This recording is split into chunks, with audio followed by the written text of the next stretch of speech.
Soy Sebastián Oliel del Departamento de Comunicación de la OPS y como de costumbre esta sesión durará entre 45 minutos y una hora y estaremos tomando preguntas de ustedes hasta ese momento. Ya hemos recibido preguntas por correo electrónico y también podrán hacer preguntas a través del chat con el botón Q y A.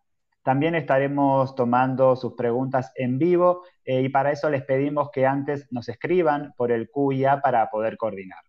Recuerden siempre, por favor, incluir su nombre y su medio de comunicación al enviar sus preguntas. Les recuerdo también que contamos con interpretación simultánea al inglés y al español, a la que pueden optar a través del botón Interpretation.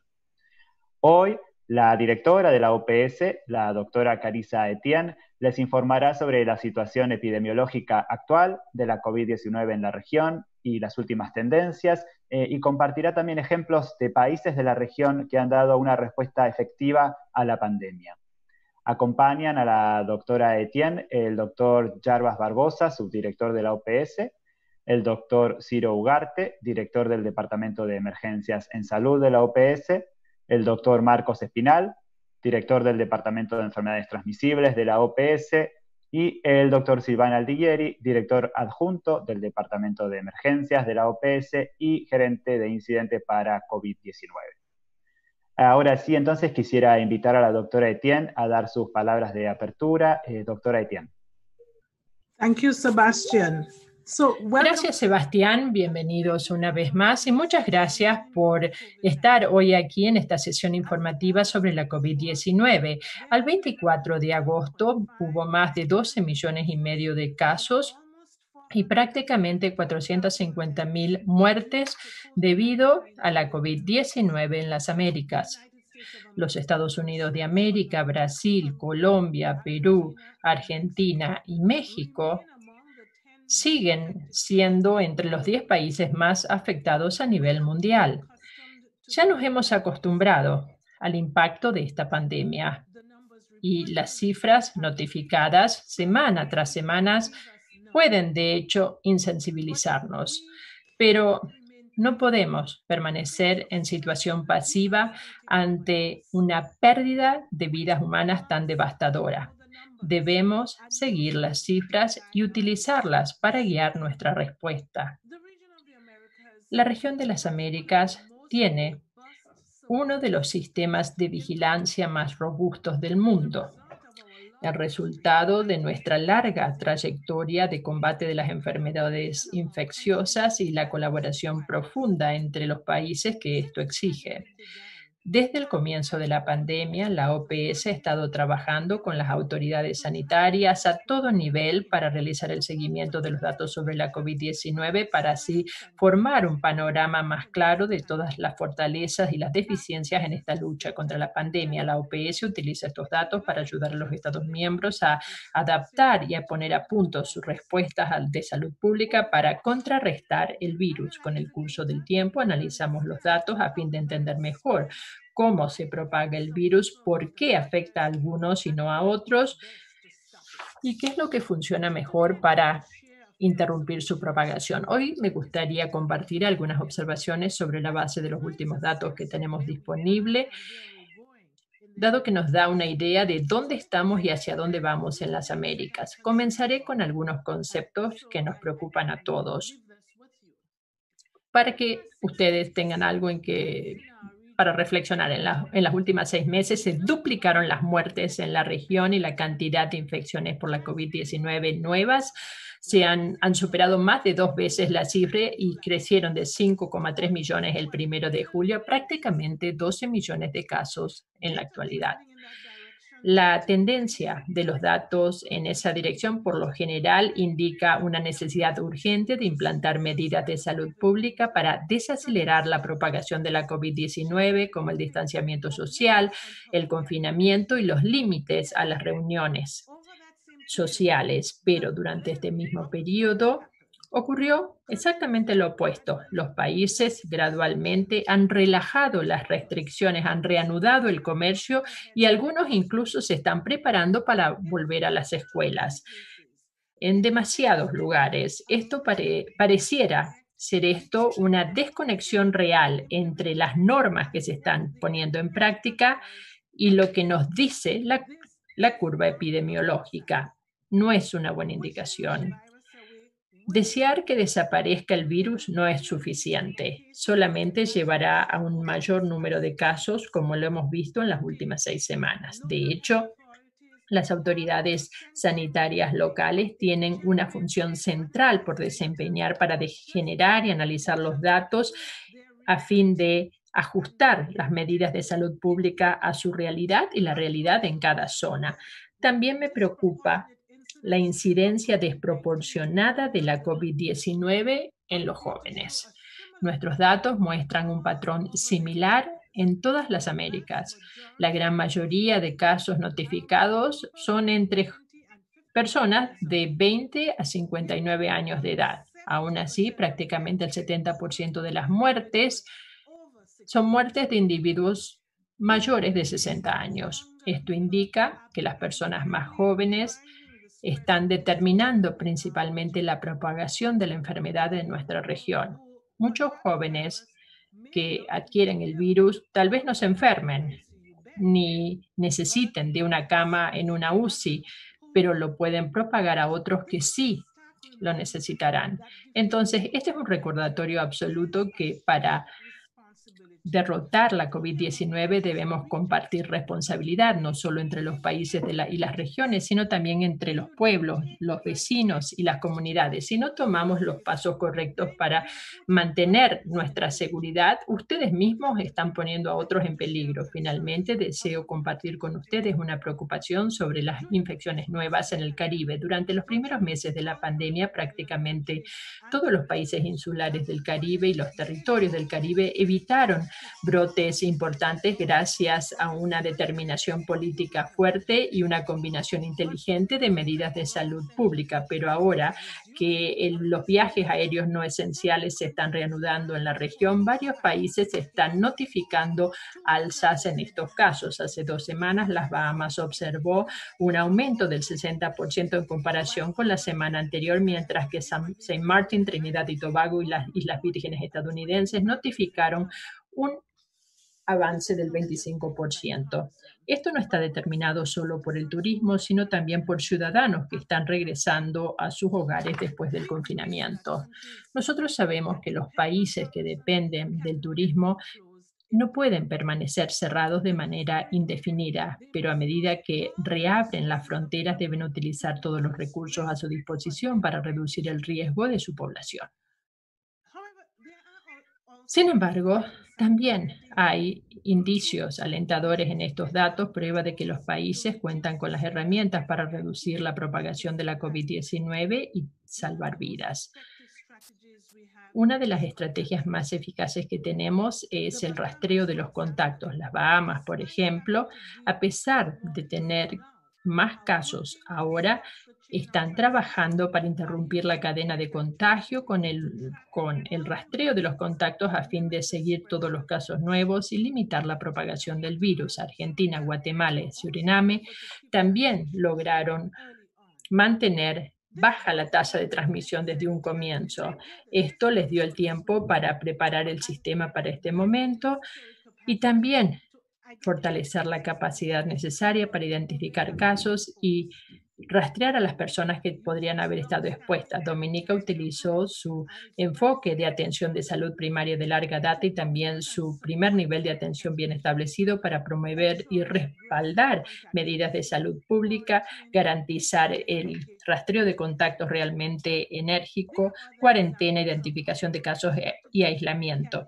Hay también otros ejemplos de cómo estas estrategias correctas pueden modificar el rumbo de la curva de la pandemia. En junio, las infecciones en Chile aumentaban rápidamente, entonces las autoridades nacionales analizaron los datos y adaptaron su enfoque, ampliando drásticamente las pruebas, el aislamiento de los casos y también expidiendo órdenes de confinamiento en las zonas más afectadas. Funcionó. Durante 6 semanas ya, Chile ha visto una baja en los casos de la COVID-19 y está notificando menos casos. Y Costa Rica también tiene una transmisión baja cuando pusieron en marcha órdenes de confinamiento y utilizaron esta oportunidad para preparar y también ampliar las pruebas y la capacidad hospitalaria. Si bien hay casos nuevos, los servicios de salud están respondiendo bien. Estos pocos ejemplos muestran que si nosotros empleamos enfoques basados en datos científicos, podemos finalmente superar esta crisis, incluso en lugares en los cuales hay alza de los casos. Entonces, este virus nos va a acompañar durante cierto tiempo. Sin una vacuna, nos acompañará durante años. Esto no es un tipo de lucha que podamos ganar una vez, sino una que tendrá varias rondas, varias vueltas. Por eso es que necesitamos aplicar lecciones de los países que han controlado el virus y permitir que los datos guíen nuestras acciones. No podemos interrumpir todo el contagio, pero si los países permanecen alertas y amplían las pruebas y la vigilancia, pueden identificar mejor las alzas en los casos y también actuar rápidamente para contenerlas antes de que se propague sin control. Para hacerlo, la atención de salud primaria debe encontrarse en el centro mismo de la respuesta, identificar casos, actuar para contener el contagio y ofrecer atención oportuna en la comunidad. Nosotros tenemos buenas herramientas para hacerlo, datos que muestran dónde se encuentran los focos de enfermedad, protocolos para el rastreo de contactos para también desacelerar el contagio y medidas de salud pública que pueden reducir el riesgo de exposición. Tendremos incluso mejores herramientas en el futuro, mejores pruebas y también tratamientos modificados, más eficaces e incluso vacunas. Los gobiernos nacionales y locales deben ser estratégicos en la forma en que utilizan estas herramientas antiguas y nuevas para llegar al impacto deseado. Y no necesitan hacerlo solos. La OPS ha compartido criterios para guiar a sus Estados miembros y trabaja estrechamente con las personas a cargo de tomar decisiones a fin de ayudarlos a equilibrar medidas de salud pública con las realidades económicas. Como lo dije anteriormente, una economía saludable exige una población sana. No es posible solamente implantar medidas de salud pública razonables junto con políticas socioeconómicas, sino que es necesario para que podamos funcionar eficientemente a nivel de los países durante la pandemia.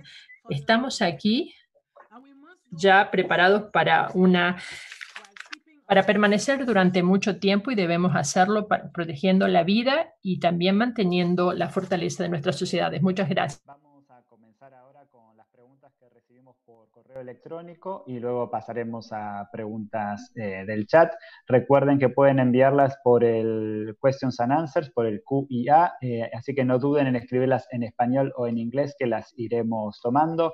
Por favor, si les pedimos que recuerden identificarse con su nombre y el medio de comunicación en el que trabajan. La primera pregunta viene de Julieta Roffo, del diario Clarín de Argentina.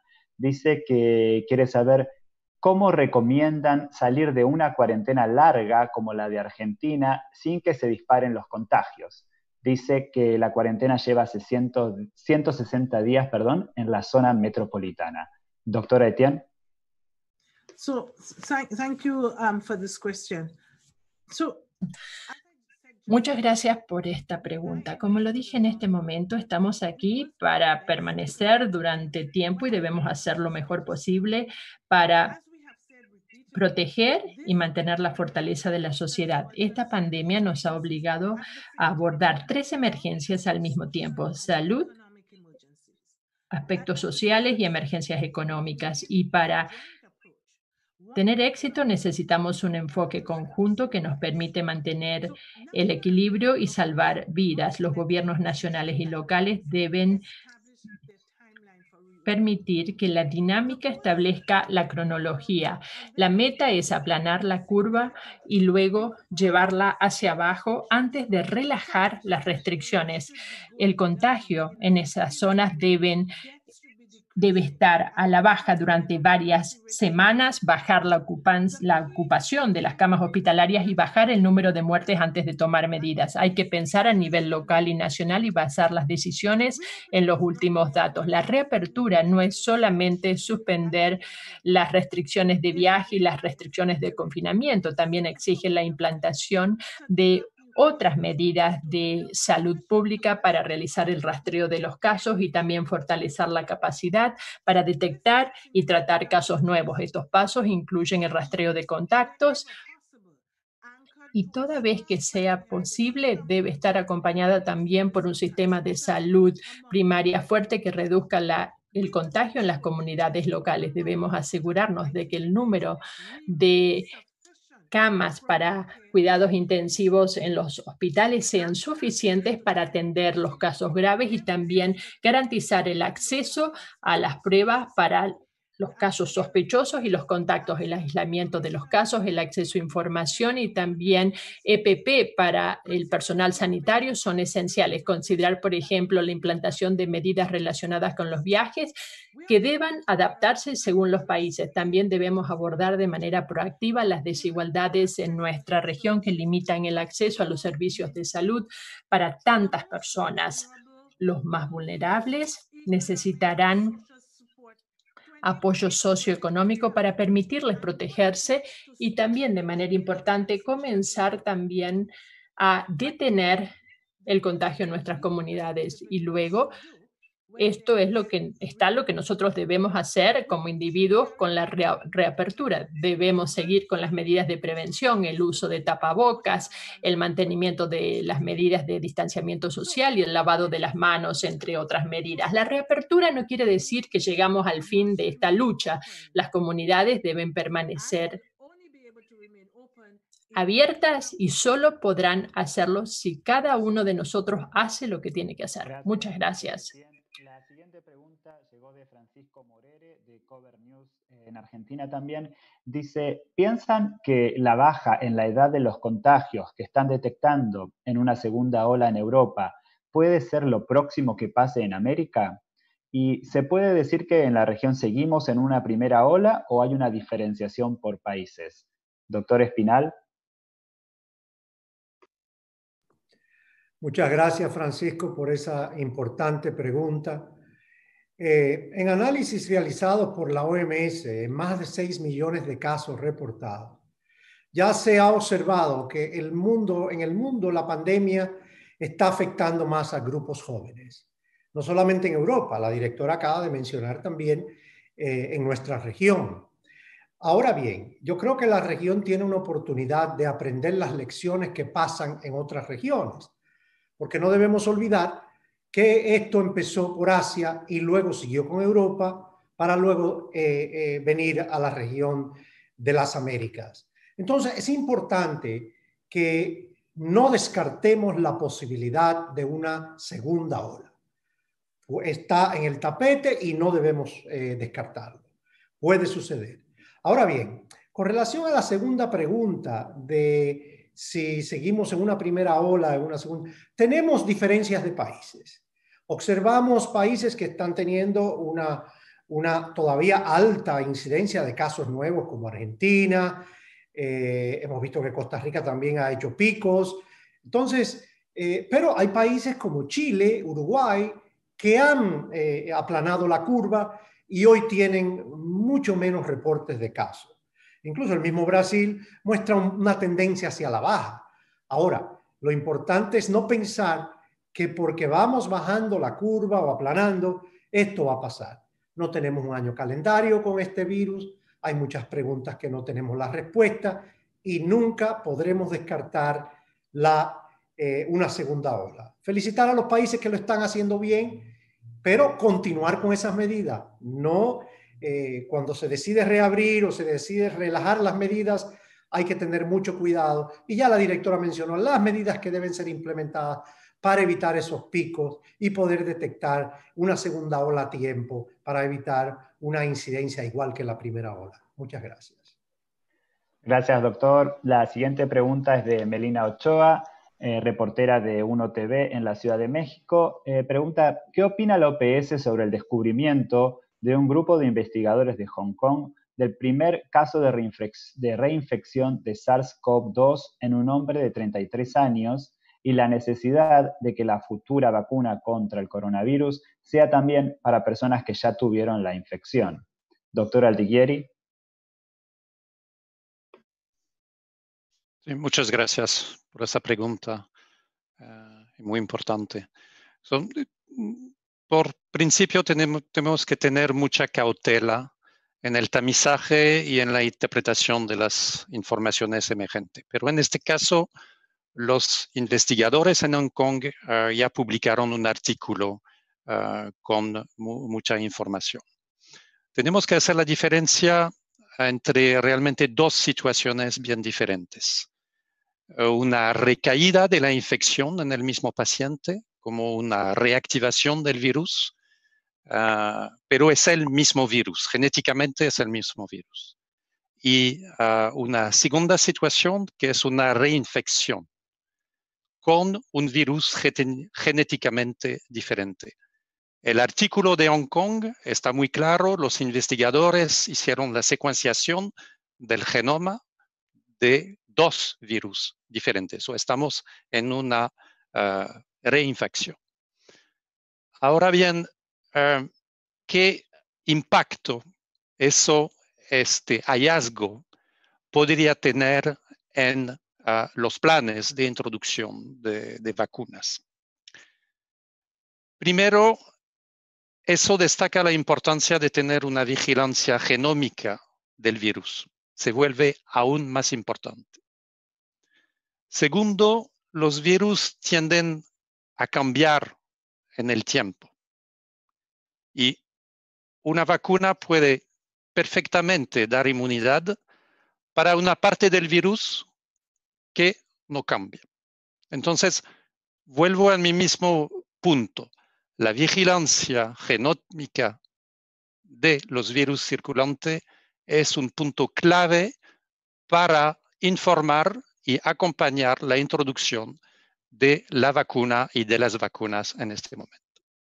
Gracias. Gracias, doctor. La siguiente pregunta es de Juan Manuel Nievas, de la agencia de noticias Xinhua.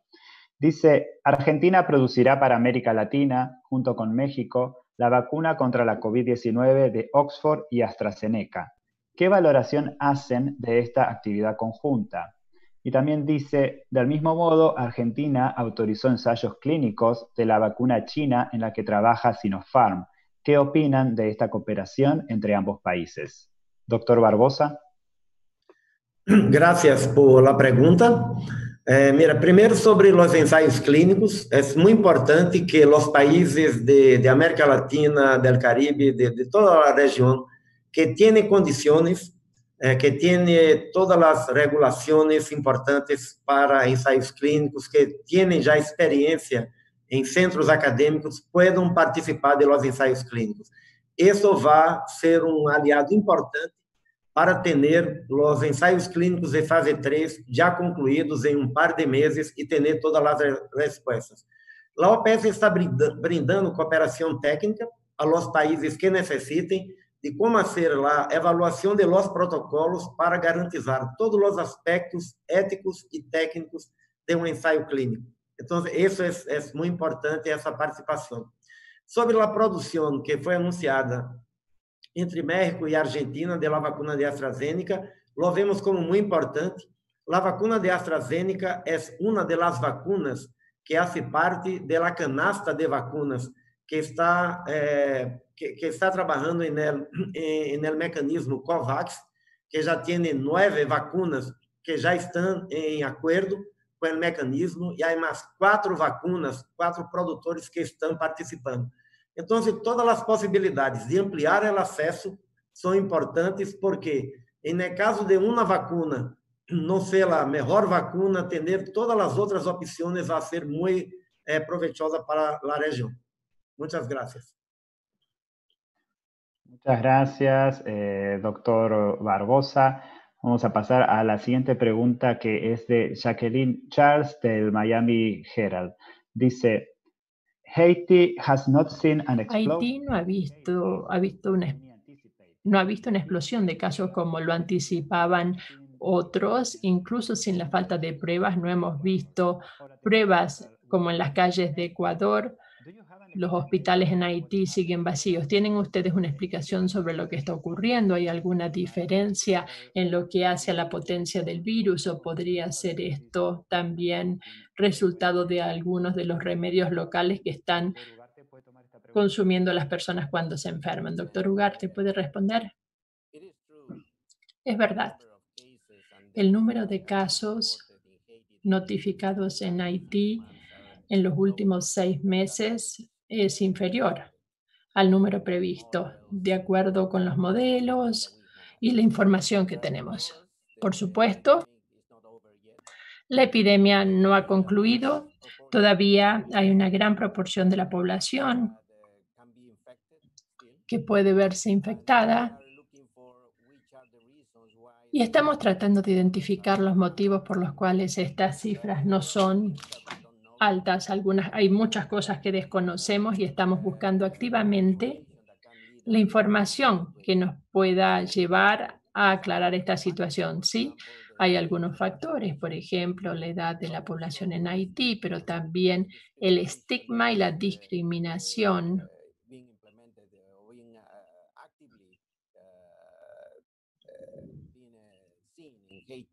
que vemos de manera activa en Haití. Estamos viendo también que hay algunos otros factores para analizar por parte de la población. Haití todavía aún ha aumentado su capacidad para realizar pruebas, ha aumentado también su capacidad en lo que hace a los servicios de salud. Entonces estamos trabajando juntos con todos los departamentos dentro de Haití, el Ministerio de Salud, los organismos de las Naciones Unidas, a fin de estar preparados en caso de que el número de casos aumente en Haití, pero esto es algo que es claro. Es importante también destacar que esto se aplica a otros países en lo que hace al uso de tratamientos no aprobados para la prevención que podrían ocasionar más problemas que facilitación de la recuperación del paciente. Gracias. Muchas gracias, doctor. Vamos a pasar a la siguiente pregunta, que es de Daisy Ortiz, del periódico El Deber de Bolivia. Dice, ¿qué porcentaje de los afectados por COVID-19 puede sufrir secuelas y por cuánto tiempo pueden estar presentes? ¿Cuáles son las principales secuelas y qué deben hacer los países para dar soporte a estos pacientes? También quiere saber por qué mata el coronavirus y cuál es el impacto del virus en el organismo que lleva a la muerte de las personas. Doctor Aldiguieri, ¿podría tomar estas preguntas? Gracias por esa pregunta de Bolivia. La información, aún con un número importante de casos y fallecidos en la región, el análisis de información está en proceso y cada día con nuevas evidencias. OPS está implementando una base de datos para seguimiento clínico de los pacientes. Para la pregunta, el aspecto de secuelas, en la actualidad, las secuelas más frecuentes son las relacionadas a la estadía en cuidados intensivos de los pacientes en estado crítico. Insuficiencia respiratoria aguda, falla renal, trombosis, choque séptico. Sin embargo, existen también complicaciones cardíacas, neurológicas y otras que requieren un mayor seguimiento a medio plazo e investigación. Yo quisiera también destacar la importancia de asegurar acceso a los servicios de rehabilitación a los pacientes que tuvieron una estadía larga en cuidados intensivos y a otras intervenciones de seguimiento clínico, como los aspectos de cardiología, pero también lo que incluye el seguimiento en aspectos de salud mental. Gracias. Muchas gracias, doctor. Vamos a pasar a la siguiente pregunta, que es de Ariela Navarro, de la Agencia Francesa de Prensa. Dice que quiere saber cómo va a afectar la lucha contra la obesidad en el continente, esta pandemia, y si la COVID-19 va a atizar la obesidad. Doctor Espinal, ¿podría tomar esta pregunta? Sí, muchas gracias por la pregunta. En situaciones pandémicas, no necesariamente COVID, pero ahora estamos en medio del COVID, pero en toda situación de pandemia, cuando se recomienda el distanciamiento social, el estar en las casas y evitar aglomeraciones, puede llevar a cabo que la gente no tome más cuidado del que se necesita para mirar las dietas, dejar de hacer ejercicios o actividad física. Entonces, sí puede, no se puede descartar la posibilidad de que haya un incremento en la obesidad en el futuro debido a esto. Por eso es importante la recomendación de siempre las actividades físicas, aunque sea dentro de la casa, ir por una caminata, ejercicios mirar la nutrición y la dieta que tomamos. Entonces, es muy importante tomar en cuenta que debemos, porque también tiene influencia en la salud mental. Así que no debemos descartar la posibilidad de que se disparen las tasas de obesidad por los consumos de comidas chatarras, por los consumos también de bebidas no recomendables. Entonces, muy importante seguir las recomendaciones. La OPS tiene recomendaciones en su sitio web y seguir las recomendaciones de los ministerios de salud al respecto. Muchas gracias. Gracias, doctor. Ahora me gustaría darle la palabra a Carmen Paun, de Político, que quiere hacer una pregunta. Carmen, si nos estás escuchando, tienes el piso para hacer tu pregunta. Yes, hi. Thank you so much for giving me, Muchas gracias por darme la palabra para hacer esta pregunta. En línea con la misma pregunta anterior acerca de las consecuencias de la pandemia, ¿ustedes están viendo algún aumento de otras enfermedades infecciosas como el sarampión y otras para las cuales ya hay una vacuna y en alguna parte de la región por falta de la vacuna a causa de la pandemia? Y de ser así, ¿tienen alguna información adicional en dónde está ocurriendo y cuáles son estos números? Gracias. Carmen. Doctor Barbosa, ¿podría tomar esta pregunta? Thank you for this very important question, Carmen. Gracias por esa pregunta tan importante. Acerca del sarampión específicamente, todavía tenemos un brote continuo del sarampión en Brasil. Estamos monitoreando los niveles de cobertura en todos los países de las Américas.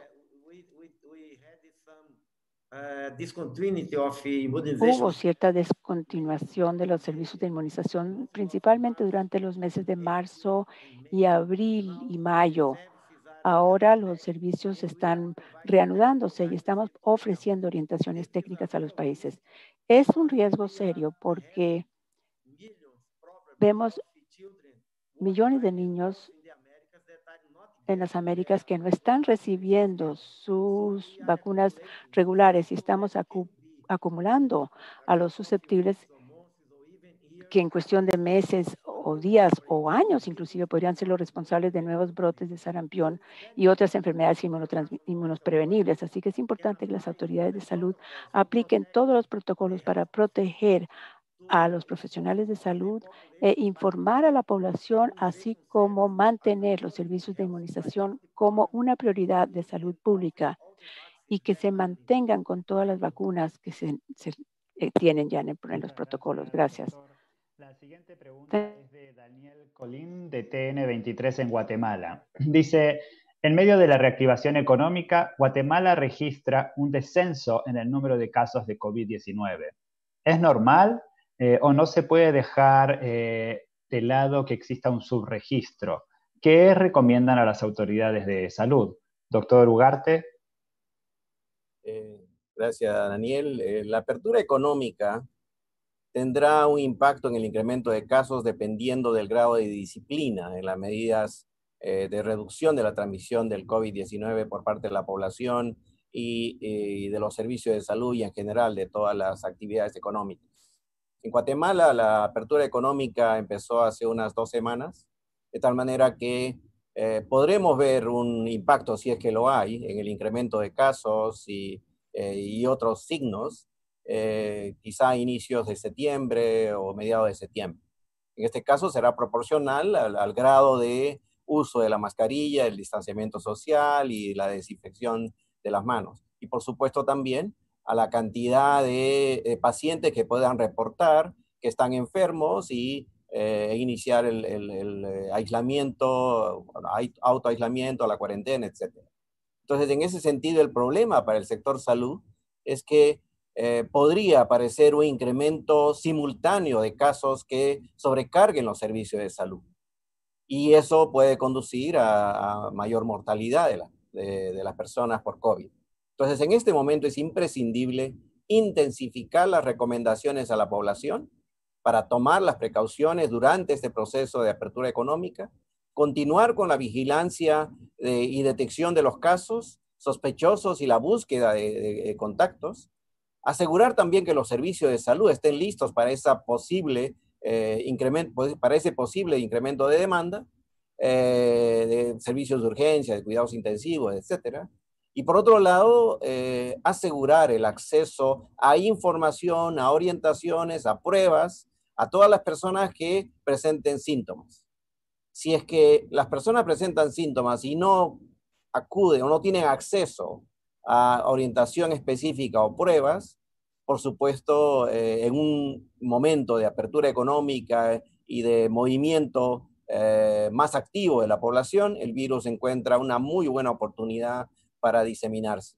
Y entonces es imprescindible no bajar la guardia en este caso, y una apertura económica con seguridad lleva a no solo mejorar los indicadores económicos, pero también a reducir el impacto en la salud y la vida de esta pandemia. Gracias. Gracias, doctor. La siguiente pregunta es de Kevin Feldman de El Guardian Media en Trinidad y Tobago. Pregunta, Trinidad y Tobago ha establecido un sistema de atención de salud paralelo para tratar el COVID-19, pero una nueva ola o propagación está aumentando rápidamente el número de casos en el sistema de salud paralelo.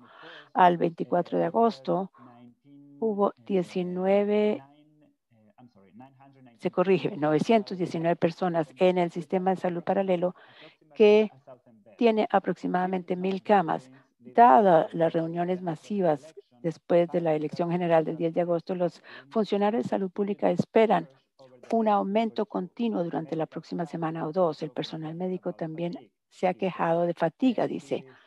Y la pregunta es, ¿cuál es la recomendación de la OPS al gobierno si el número de casos activos de COVID-19 supera el número de camas en el sistema de salud paralelo? ¿Y qué asesoría le puede dar la OPS a los países y a la actividad comercial para que continúe estas al mismo tiempo que se reduce la propagación del virus? Doctor Aldiguieri, ¿quiere usted tomar esa pregunta? Sí, definitivamente, y muchas gracias por esa pregunta de Trinidad y Tobago. Esta es una situación que comparten muchos países de la región, incluso 2 países del Caribe. Y por un momento me gustaría resaltar también uno de los comentarios de nuestra directora, la doctora Etienne, al comienzo de esta sesión informativa acerca de la batería de medidas de salud pública e intervenciones que las autoridades nacionales tienen en sus manos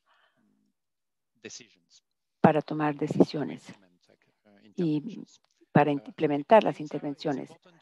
Es importante monitorear los epidatos, incluidos los casos confirmados en laboratorio, el número de camas para los pacientes que tienen enfermedad moderada y el número de camas en cuidados intensivos. Estos son los indicadores claves para ajustar las medidas de salud pública en un país como el caso de Trinidad y Tobago. Y la modulación de la oferta de los servicios sanitarios. Esto incluye y debe incluir también el manejo y seguimiento de los pacientes en instalaciones alternativas o en el hogar, a fin de aliviar la carga en los servicios de salud. Pero en este momento es importante recordarles también del comentario de la doctora Etienne. Las intervenciones como el rastreo de contactos, la prueba de los pacientes que buscan atención a nivel de atención primaria y el aislamiento de los casos son intervenciones críticas para aplanar la curva. Nos gustaría reconocer la expansión de la red de laboratorios de salud pública en Trinidad y Tobago y la OPS. La representación de la OPS allí está lista para ayudar en un aumento aún mayor de la capacidad de los laboratorios, incluso a nivel de la atención primaria. Muchas gracias. Gracias, doctor. La próxima pregunta en el chat llegó de Linda Straker de Granada y dice, yesterday, Dr. Tedros Ayer el doctor Tedros dijo que 122 países han respondido positivamente para ser parte del acelerador. ¿Puede la OPS decir si todos los países del CARICOM han respondido de manera positiva a la solicitud del doctor Tedros? Otra pregunta relacionada con las vacunas es de Spet Lustig de Health Policy Watch, quien pregunta, dada la posibilidad de reinfección, ¿la OPS-OMS lo ve como algo importante para incluir a las personas que se han recuperado del COVID en los ensayos de vacunas y hasta qué punto se está haciendo esto? Y algunos científicos hablan de que hay dura en cuanto a la durabilidad de la protección de inmunidad, mientras que otros dicen que es simplemente una vacuna que debe tratar de desarrollar una mayor inmunidad. ¿Hay suficientes pruebas para respaldar estas ideas, dado que no se han tomado las medidas de inmunidad necesarias? Doctor Barbosa, could you answer that? Sí, muchas preguntas. Y permítame decir primero que sí, todos los países del Caribe han expresado su interés en unirse al mecanismo del COVAX y utilizar el fondo rotatorio de la OPS para hacer la adquisición de las vacunas que esperemos tengamos disponibles en un par de meses. Así que en la región de las Américas casi todos los países han expresado interés en unirse al mecanismo del COVAX.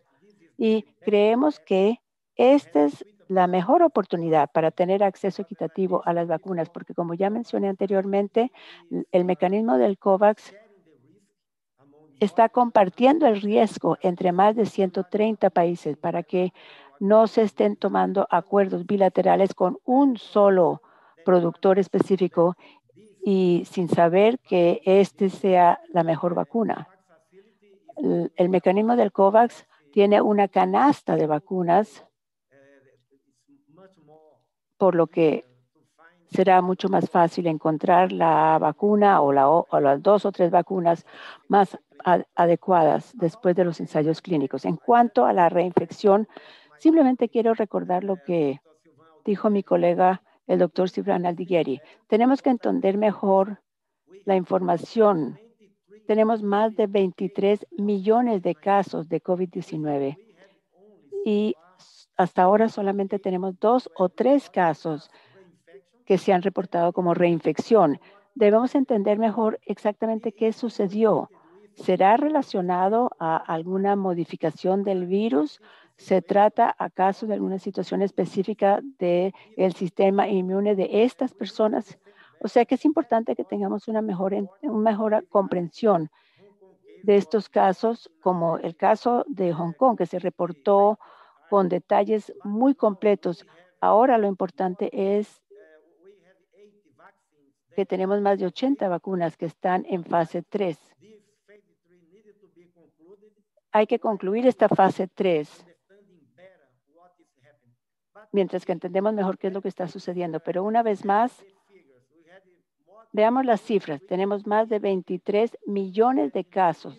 Sabemos que en un nuevo virus, una nueva infección, tenemos que entender, tenemos que tener toda la evidencia, porque el virus puede cambiar, pero a veces los cambios no hacen cambio en la severidad o la transmisión o la respuesta inmune. Así que es muy importante obtener toda la evidencia, revisarla cuidadosamente antes de tomar ningún tipo de recomendación en este momento. Muchas gracias. Gracias, doctor. La siguiente pregunta es de Nicole Shapur, de Bloomberg News en Caracas. Dice, Venezuela seems to be the country with less laboratories. Parece ser el país con menos laboratorios procesando pruebas de PCR en la región. El aumento de la capacidad de prueba es uno de los principales objetivos del acuerdo patrocinado por la OPS y con las fuerzas políticas principales. ¿Cuál es la situación de los esfuerzos por aumentar la capacidad de prueba en Venezuela?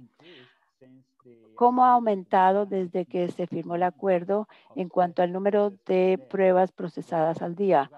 Dr. Ugarte. Sí, ha habido un aumento en el número de pruebas, pero también las pruebas se han descentralizado en varios sitios, pero el número de pruebas de PCR, así como la capacidad de los laboratorios para procesar las pruebas sigue siendo muy bajo. Así que el tiempo de rotación para recibir los resultados es sumamente alto, al menos hasta la fecha.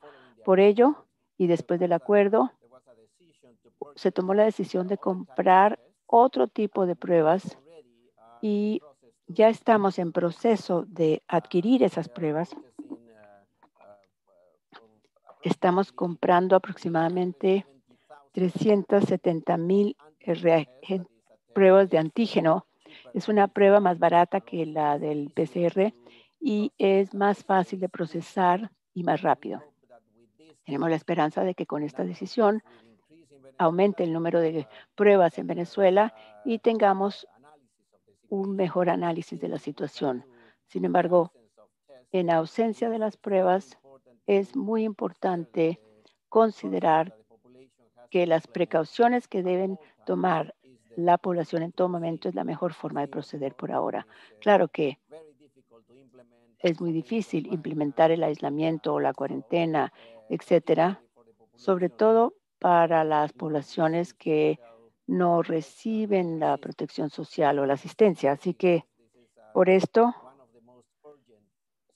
consideramos que este es uno de los pasos más urgentes que se han tomado junto con el Ministerio de Salud y las autoridades nacionales y la OPS. Gracias, doctor. La siguiente pregunta es de Matías Loewi, de Medscape en español. Dice que en Argentina crece la preocupación por la situación de los familiares a quienes no se les permite el acompañamiento humanizado o la despedida de sus seres queridos que mueren por COVID-19 o enfermedades terminales, alegando el riesgo de contagio. Y quiere saber si esto es una preocupación de la OPS y si hay alguna recomendación al respecto. Doctor Espinal. Sí, muchas gracias por la pregunta. Hay recomendaciones de la OPS, de la OMS, sobre el manejo de cadáveres y de personas que fallecen desafortunadamente por COVID. Y son recomendaciones estándares e internacionales que han sido incluso validadas en otras pandemias, como la de ébola. Es importante reconocer que es una situación muy difícil y los familiares quieren ver en la gran mayoría de los casos a las familias que fallecen. La recomendación es que se le puede permitir a los familiares ver los cadáveres, pero grupo pequeño, no puede ser grupos grandes. Y es una recomendación, siempre lo deberán ver con los equipos de protección personal recomendados y tomando las consideraciones necesarias como el distanciamiento social, lavado de manos y todo esto, pero no, la recomendación no es que no lo puedan ver. sí los organismos recomiendan que es posible que los familiares lo puedan ver, pero no realizar funerales donde se permiten grandes grupos a pasar por el mismo, ya que es una situación un poco delicada y el manejo de dichos cadáveres es delicado y requiere de medidas de prevención y control de la potencial transmisión del COVID, pero también de otras posibles infecciones. Gracias, doctor.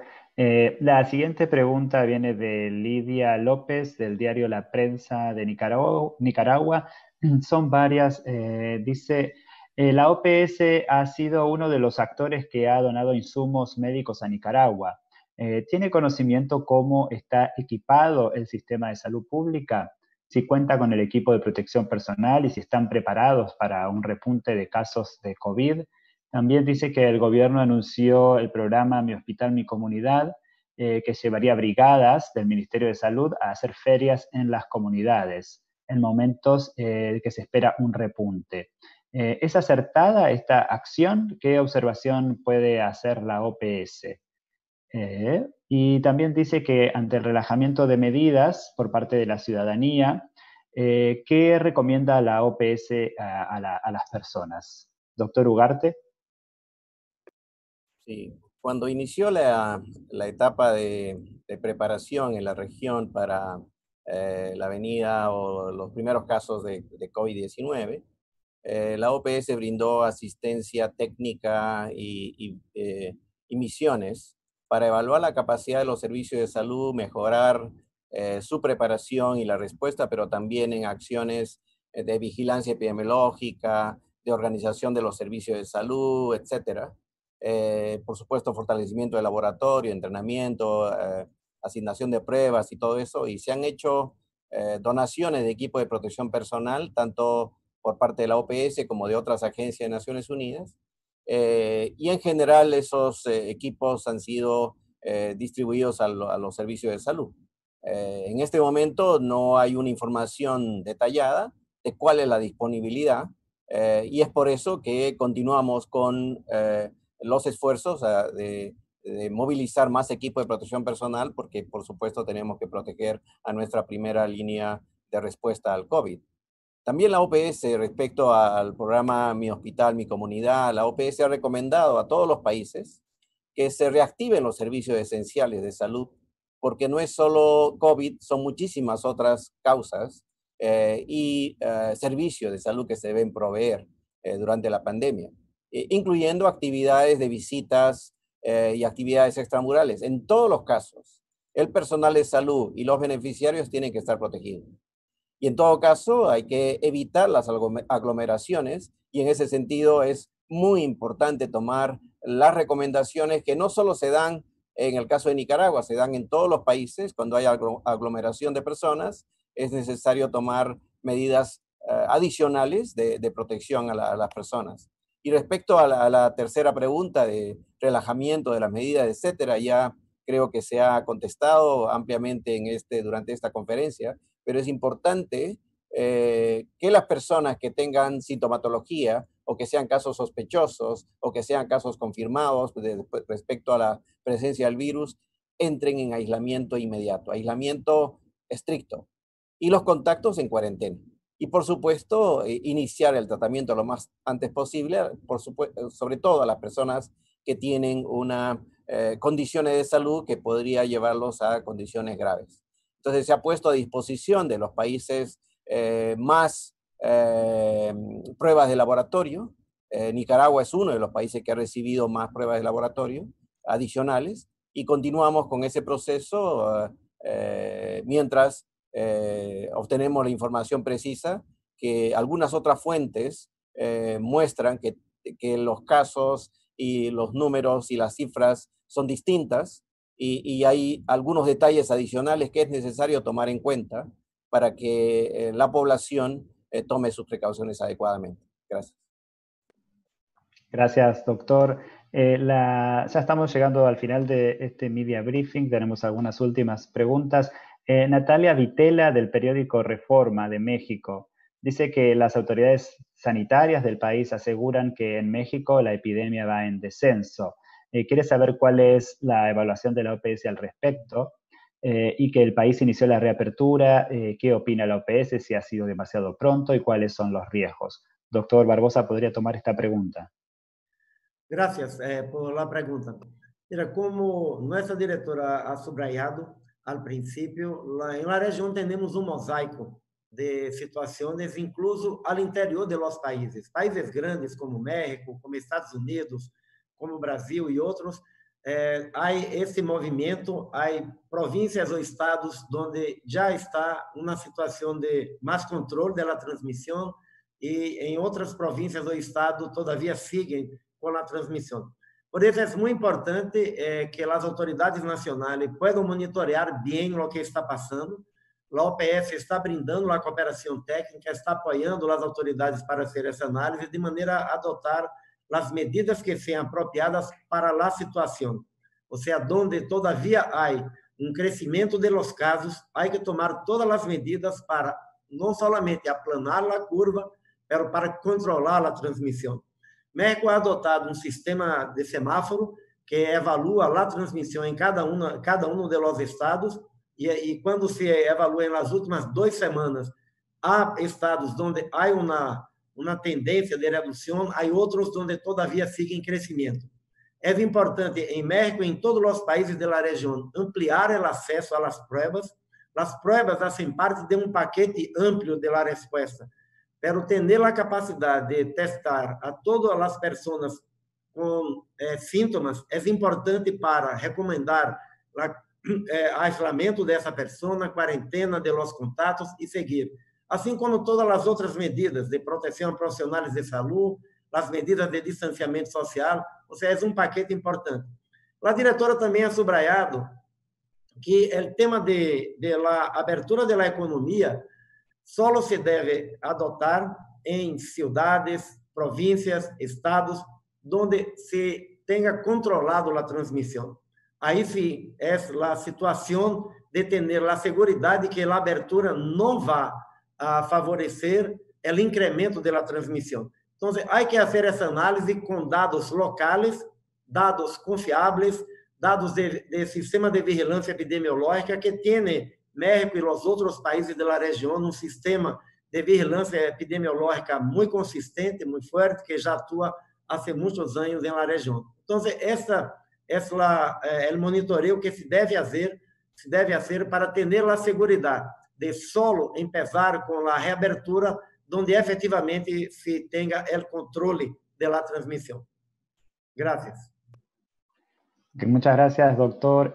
Vamos a pasar ahora sí a la última pregunta. Hemos recibido varias preguntas sobre el tema vacunación, que seguramente retomaremos la próxima semana por el gran interés que vemos de ustedes. Entre ellas recibimos de Douglas McIntosh, de Jamaica Information Service, y también de Juan Pablo de Marco, del diario El Observador de Uruguay. En general preguntan sobre un update por la situación de las vacunas y también what is the best way for Latin America? ¿Cuál es America? la mejor forma para que América Latina y el Caribe puedan garantizar acceso a una futura vacuna contra el COVID-19? Dr. Etienne, you want to take that question? Muchas gracias por una pregunta muy importante y como bien lo dijo Sebastián, daremos más detalles al respecto la semana entrante. La OPS cree que las vacunas son herramientas de salud pública poderosas que deben ser asequibles y accesibles de manera equitativa. Este es el principio fundamental del fondo rotatorio de 40 años de existencia de la OPS y como parte de nuestra cooperación técnica en la inmunización. Estamos trabajando para asegurar que la futura vacuna contra el COVID-19 esté disponible para todos los que la necesiten lo antes posible. El primer paso sería asegurarnos de tener una vacuna segura y eficaz, apoyada con buena evidencia clínica. Necesitamos los resultados de los ensayos clínicos para determinar cuál de los productos que actualmente se están desarrollando realmente protegen de la infección. Hay más de 150 vacunas que se están desarrollando. 26 de estas son prometedoras y 5 actualmente están en la fase 2 o fase 3. es importante saber que no todas serán seguras y eficaces. Tenemos la esperanza de que algunas lo sean. Por esto es que necesitamos mecanismos mundiales que nos ayuden a identificar las vacunas que tendrán la mayor probabilidad de éxito, basado en criterios transparentes y científicos para establecer los procesos necesarios para asegurar la manufactura segura a un precio accesible asequible y accesible para todos. Consideramos que el COVAX es el mecanismo ideal para lograr esto. El mecanismo de COVAX busca entregar 2.000 millones de vacunas de COVID para finales del 2021 y garantizar un acceso equitativo y justo para todos los países participantes. Ahora, ninguna vacuna única en este momento puede garantizar éxito. Así que este es el verdadero riesgo de los países que actualmente están negociando y firmando acuerdos de prepago para una sola vacuna específica. El mecanismo de COVAX ofrece acceso a una canasta de vacunas, 10, 15 vacunas a un precio razonable. De manera que así se reduce el riesgo de que un solo país tenga acceso o garantice acceso a, esto garantiza acceso a 20% de la población de los países participantes a cualquiera de las vacunas que tengan éxito dentro de la canasta. Creemos que esto es especialmente útil para los países que tengan poblaciones pequeñas, países de bajos ingresos o inclusive los de ingreso medio. Estamos alentando a todos los Estados miembros a que se unan al mecanismo de COVAX, que permitirá a los países compartir el riesgo y permitirá que los países de bajo y mediano ingreso tengan acceso temprano a las vacunas. Hay 40 países y territorios dentro de las Américas, de la región de América Latina y el Caribe, que ya han enviado comunicación escrita indicando su interés. Y como dijimos ayer, esto nos permitirá tener una mejor probabilidad de acceso equitativo si trabajamos todos juntos. La región tiene una de las coberturas de vacunación más altas del mundo y este es el resultado de la colaboración. Los países que reúnen sus recursos, que trabajan juntos para minimizar el riesgo a través del fondo rotatorio. Así que ya lo hemos hecho desde hace 40 años, ya tenemos éxito y estamos aplicando las mismas experiencias para tener acceso futuro a la vacuna contra el COVID-19 cuando encontremos una que sea eficaz. La semana entrante hablaremos más sobre el mecanismo COVAX y el COVID-19. Muchas gracias. Y a todos por participar en esta sesión de hoy. Hemos llegado ya al final de la sesión. Como siempre, en breve les estaremos enviando las palabras de apertura de la doctora Tien, así como la grabación de esta sesión. Y recuerden que pueden encontrar más información en la página web de la OPS y seguir en contacto con nosotros por correo electrónico, que les estaremos contestando lo antes posible. Gracias a todos entonces por participar y que tengan un muy buen día. Saludos.